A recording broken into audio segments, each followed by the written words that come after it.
Hello everyone, this is Anil Khwaja, registered migration agent and co-founder Think Consultants and pdclasses.com, bringing yet another case study, and this is quite interesting. Have you stuck being an engineering technologist and not getting a PR? This is the case study will help you out building the right PR pathway for you. Now, what happened with this applicant? The applicant was on a student visa, he got a TR, then COVID came, he went on a 408 visa, once, twice, and then he was in a dilemma of what needs to be done. So what happened? He came to a Think Consultants, where the good part was he was working in an engineering company which is more towards the sustainable and environmental engineering, but he wasn't sure whether that company can sponsor him on as an engineering technologist or not. So what happened? That he came to us, consulted us, and then what we figured out that he's working as an engineering technologist, whereas he was under the impression since he have a skill assessment as a mechanical engineer, he has to work as a mechanical engineer. Whereas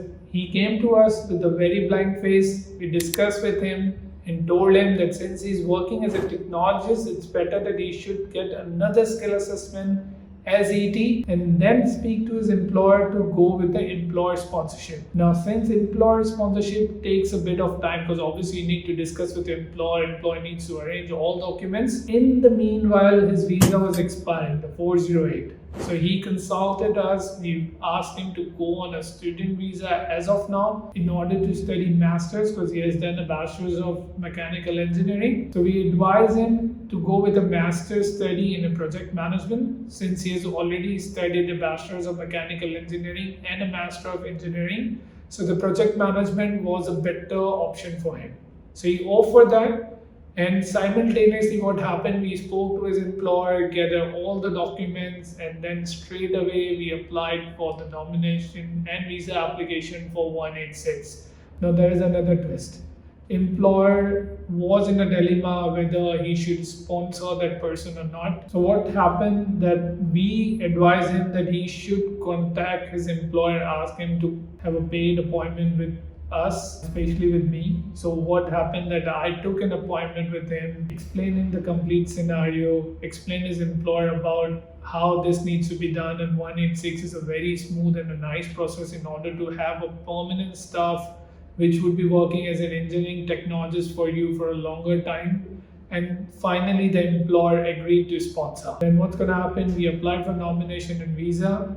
Nomination took somewhere around 4.5 months to 5 months, and simultaneously the visa application also opened up. Now, in the visa application, case officer asked for lots of documents, in which one of the documents were the employment documents. So we consulted the employer, the current employer, because since he was already working with him, so few of the reference letters and the paid evidences employer submitted to the department, whereas that applicant had few months of experience overseas, which we counted towards the 3 years experience in order to meet the 186 requirement. So that was being consulted, and then he able to contact the previous employers, got all the reference letters with all the paid evidences, and we submitted that one.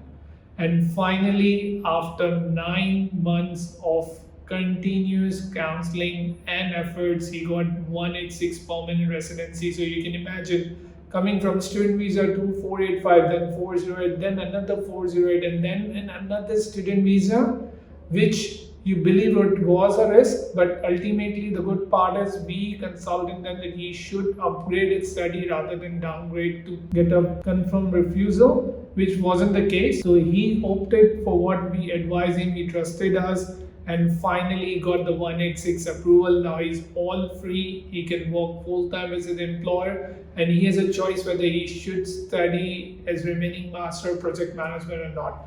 So I hope that this case study would be a bit relevant to your current circumstances. And if you feel like, and if you want to discuss your case in person, do contact my team. We are more than happy to advise you and make a best PR pathway for you. All the best.